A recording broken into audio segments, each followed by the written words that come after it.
How you feeling, buddy? Good.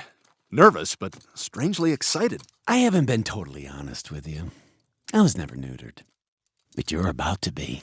What? No! Save me, Sensei Dan! No neutering, guys.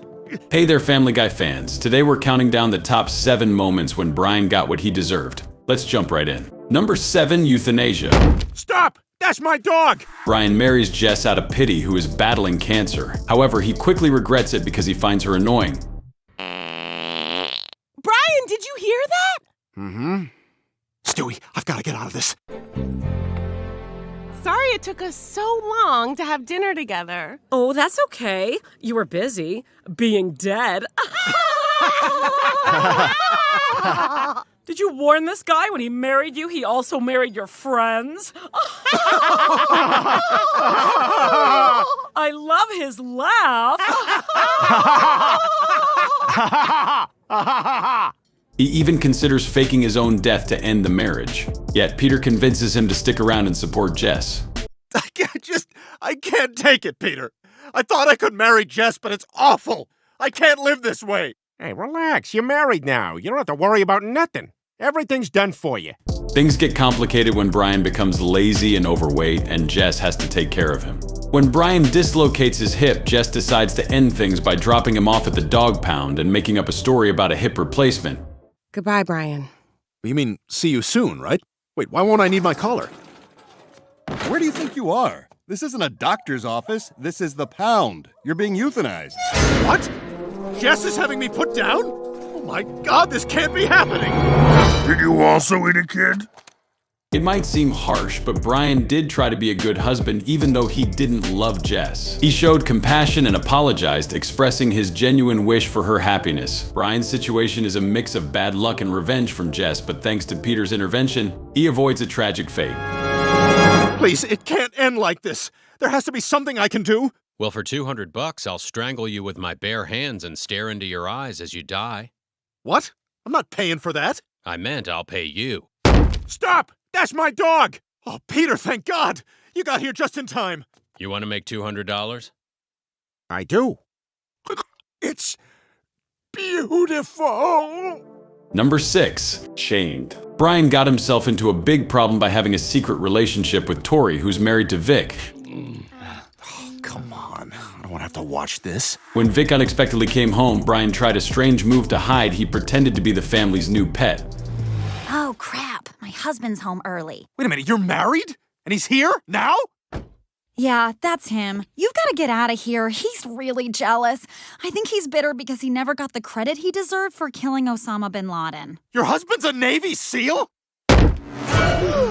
In a surprising turn of events, Brian is now being treated like a dog. He has to endure Tori and Vic's private moments and even gets chained up outside like a guard dog. I think my wife is cheating on me. Hey, Tori, it's Brian. I'm getting the Chinese food for us. I think I'm gonna order some me-like bang ho. That's not a real thing. I'm talking about sex. All right, I'll be there in 5. Man, when I find that son of a bitch, I'm gonna rip his head off. This strange punishment is payback for him breaking Vic's trust and messing with their marriage. Brian didn't seem to care about Tori's feelings and showed no remorse. All he cared about was the physical side of things. Number 5, a broken leg. In this episode, he likes a coworker at a hotline, but he treats her badly and tries to blame her for having drugs when she says no to him. Good night, Brian. Well, nothing says I can't date her up here. Let's see what kind of Facebook account we got for this Martha. That's her mom? Damn. I can work with this. With love, Martha, this is what Dr. Fishman was talking about. You know what, Brian? I will... Oh my God! Gross! You scumbag! So when his coworker pushes him down the stairs and he breaks his leg, some might think it's like karma. Now he's feeling the pain, both physically and emotionally, that he caused others. Brian deserves his broken leg because he's a hypocrite who doesn't care about people or being truthful, and he needs to learn to be honest and kind. Number 4, lost his job as a writer. Again with this? Yesterday you had Dakota give herself an abdomen punch abortion during her volleyball tournament. Hey, 7th grade can be hell. Brian, you're fired. Wait, what? Brian is a selfish dad who only cares about using his son Dylan's fame to help his own writing career. I don't know, make us work together or something. I don't know. You want a job on my show? I've barely seen you in the past few years. He doesn't care about how Dylan feels and just sees him as a way to get ahead. When Brian loses his job for breaking the rules, he begs Dylan to help him get it back. But Dylan realizes his dad is just using him and says no. You know what, Dad? I'm starting to think that you've just been using me to advance your career. God, you're a terrible father. I never want to see you again. Oh, my God, he's right. I am a terrible father. Brian should be fired and kept away from his son because he's never shown real care for him. He's also broken the trust of his coworkers and the people who watch his work. Brian is a bad dad and a bad writer. Number 3, Chris and Stewie's revenge. Brian didn't tell Stewie and Chris that he had herpes when they became blood brothers, leading to angry and embarrassed feelings when sores appeared. Ah!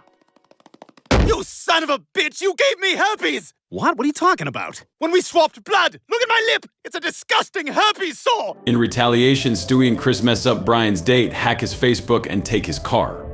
Oh, damn it. Stewie! Chris! Yes, Brian? You hacked my Facebook account! Oh, yes, we actually just changed your profile picture. Ah, damn it! Look, enough, okay? They think Brian deserves it for being irresponsible and dishonest, risking their health and reputation. Oh, hey, Brian. And who's your date? Wow, you must be such a good person to knowingly go out with a herpes-riddled dirtbag. Ew! I'm sorry, Brian. I've got to go. Stewie and Chris want Brian to learn to be more careful and honest, realizing that being blood brothers doesn't make them actual brothers. Brian needs to say sorry, admit his mistake, and understand not to spread diseases to others. Number 2, Brian almost lost his balls. Brian is a dog with big dreams but often lands in trouble. One day, he meets his old homeless friend who turned into a successful writer, George. Little does Brian know, George wants payback for a past letdown. George convinces Brian to get neutered, thinking it'll improve his life. Brian agrees, but Stewie saves him just in time, though he loses one testicle.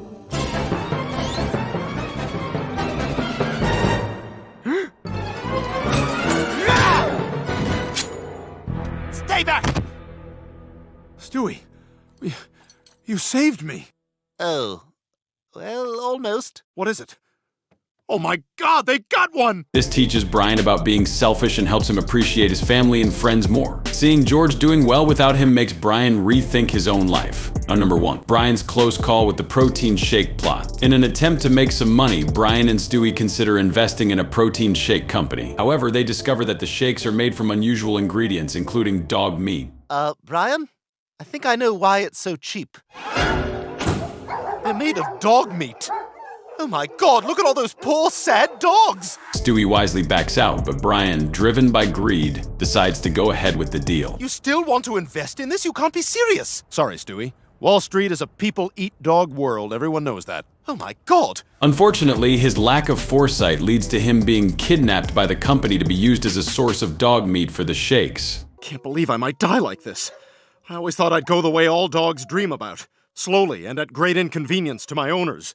Come on, boy. Here we go. Here we go. Let's get you to the living room. Oh. Lois, wrap one of his walking to the car pills in roast beef and peanut butter. I'm gonna hold his hips while he stands confused in front of the water dish. Go on, boy. It's right there.